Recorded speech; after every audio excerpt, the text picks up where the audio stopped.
Good afternoon, you ruddy lovely people. You're all very welcome along to the Lilywhite Lane YouTube channel. I hope that you're all having a smashing Monday and start to your week wherever you are in the world and whatever you are planning to get up to. And you're all very welcome along to your Tottenham Hotspur versus City match preview. The game that is set to take place this Wednesday evening. The games are coming thick and fast now in the Premier League, and this is a big one for Spurs. Can we keep this momentum and run going? Can we make it 4 wins in a row? A win here would be massive for confidence. And Manchester City badly need a win. They're on a poor run of form, struggling to stay in the top 4 at the minute. They need 3 points and nothing else. But look, for some reason over the last few years, when they have been the best side in the Premier League, the best side in the world, to be honest, we've been their bogey team. When we've been an absolute pile of pygmy hippo feces at times, we've still managed to beat them. I'm looking at some of the games we've had against City over the last few years, right? Even earlier this season, don't get me wrong, they were poor at the beginning of this season, but we were even worse. And we went to the Etihad and beat them 4-0. We beat Manchester City 4-0 the game after we lost 2-1 to Ipswich, but somehow we got a 4-0 win at the Etihad. Crazy. We beat them 2-1 in the Carabao Cup last season. They beat us twice in the FA Cup and in the League R stage. And before that, we'd won 5 games in a row against them at home without them scoring a goal. So our home record against them, for the most part, is nothing short of brilliant. 2 losses and I believe 6 wins. So a great record against Manchester City at home for us. Even away, you know, most teams, not so much this season, but over the last few years, have really struggled at the Etihad. We've been one of the teams who's managed to get results. Obviously, I mentioned the 4-0, but you know, they do the Premier League club videos now, and they put them up on the TV guide on the Sky Sports channel, and you'll get a legend talking about some of their iconic games. When Harry Kane's doing one of them in 10-15 years, he'll be talking about when we beat them 3-2. That Harry Kane performance a couple years ago under Antonio Conte was just absolutely ridiculous. It was ridiculous. It was one of the best individual player performances I've ever seen. He was unlucky not to score 3. So that disallowed goal, but scored the last minute winner, the pass for the first goal, the second goal. His play, he genuinely didn't put a foot wrong in that game. Son and Cooley were brilliant, but got the win there. I remember winning there under Pochettino. The Champions League games where we beat them at home, and the disallowed goal in the last minute. Safe to say, our record against City over the last few years when they've been good is far better than most teams. And this season, they haven't been great. They really haven't been great. I mentioned a second ago that they needed a win here.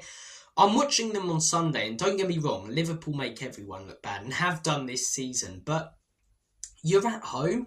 It's a big game. This is a Liverpool team who have struggled over the last few years at the Etihad, and they barely laid a glove on them. I don't think Liverpool were really special on Sunday. I'm not looking at a Liverpool performance going, it was unreal. It was professional because they defended really well and they took their chances, but they didn't create loads. Man City created nothing in that game. They just looked so disorganised, which I'm not used to saying with Man City. As a neutral, it's far more entertaining to watch them, because when they were dominating games playing tippy-tappy, it was over in 20 minutes in most games, especially against bottom half of the table teams. Now Man City games are real interesting, because you've still got some flair players on there who can score some banging goals, but they're tight games, they're close games, they make a lot of mistakes, and when I've watched them, they just don't look like Manchester City. Don't get me wrong, they lost games over the last few years, but when they did, it was in dramatic fashion. It was the other team doing something special.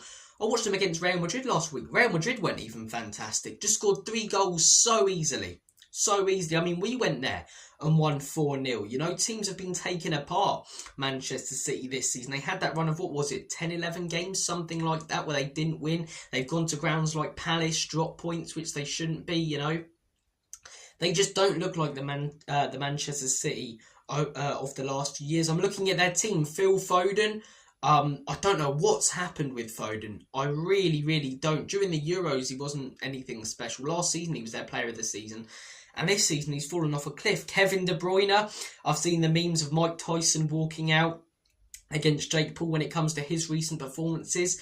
Look, we do say footballers, boxers and athletes tend to age overnight at times, Maybe it's happened to Kevin De Bruyne. Erling Haaland out injured. They sold Alvarez, which was a stupid mistake. Marmoush looks good, to be fair, and I quite like the look of Savio. But it's not scary coming up against City. Even though we had that brilliant record against them, I was still worried. It's like, oh, we've got City next. I'm not thinking that at the minute. Despite how bad we've been this season, despite the fact I still probably don't think we're going to win this game, I'm like, they're there for the taking if we want it. If our players step up, if we could put in a good performance, if the fans get behind the team, they are a team right now there for the taking, struggling for confidence. Look, our season's been far worse than theirs has. Their worst season is 100 times better than ours. We've been mid-table, knocked out of 2 cup competitions in 4 days. We've had some disgusting performances from players, disgusting tactical changes and stupid decisions from our manager.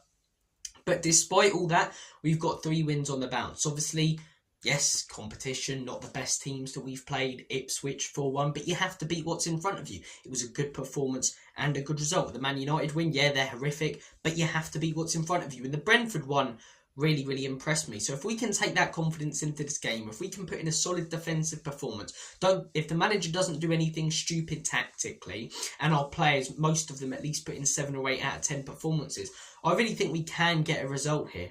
I really, really do. I think Man City need the result more than we do.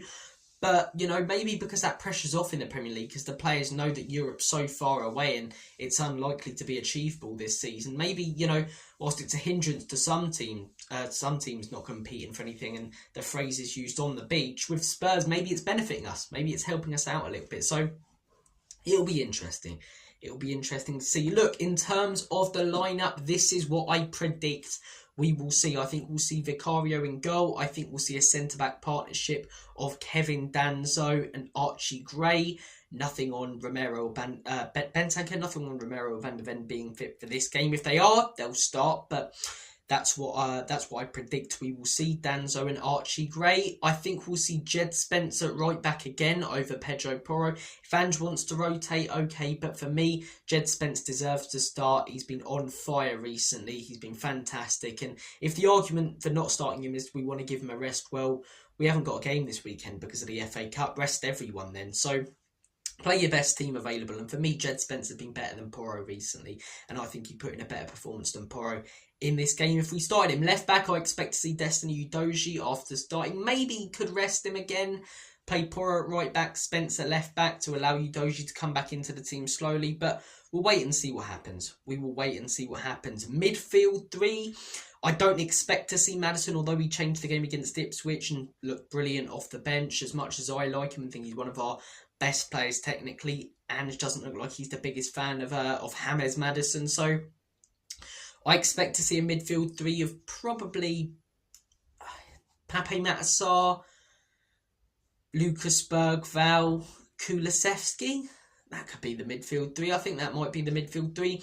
Front 3, I think we'll see Matisse Tell starting again. He needs a better performance than the one that he put in against Ipswich. He was quite underwhelming, to be honest, in that game. Kulusevski is in the attacking mid-role, so I think Johnson will start after his 2 goals. And I do think Heung-min Son will start, but I would hugely prefer Mikey Moore. Score prediction. I think we've been really poor this season. I think our recent wins have only come up against poor opposition. We're coming up still against a good side, a better side than us, despite the fact they're struggling. I don't think it's such a tough one to predict. If we're on it, I think we win. If both teams play at their best, Manchester City win.